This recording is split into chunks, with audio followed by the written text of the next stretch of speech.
Distancing is tough for a lot of us, but it is a necessary reality of the world that we're living in with the coronavirus pandemic. Physical human contact is a key component for many of our human interactions, whether it's a handshake or a pat on the back or a hug.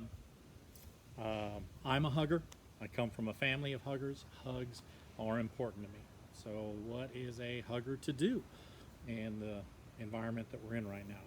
We're using elbow bumps as a way to replace handshakes. What do we use to replace hugs?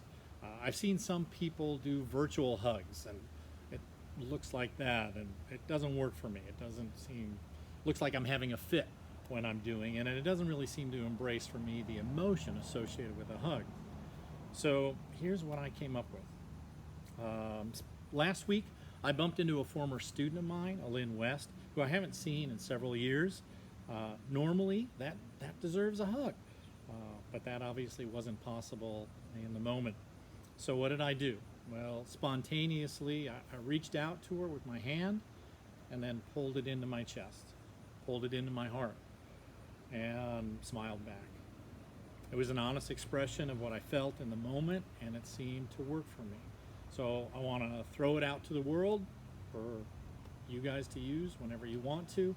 When you want to hug somebody and you can embrace them, reach out to them, pull them into your heart, and hopefully they'll get the message. Now be careful when you're doing this. You don't want to turn it into some sort of military salute or any kind of crap like that. If you want to, you can add the American Sign Language sign for I love you if it feels appropriate. And if you're curious, the American Sign Language sign for hug is this, and maybe that works for you as well, although some people may just think you're cold. So anyway, that's for the world.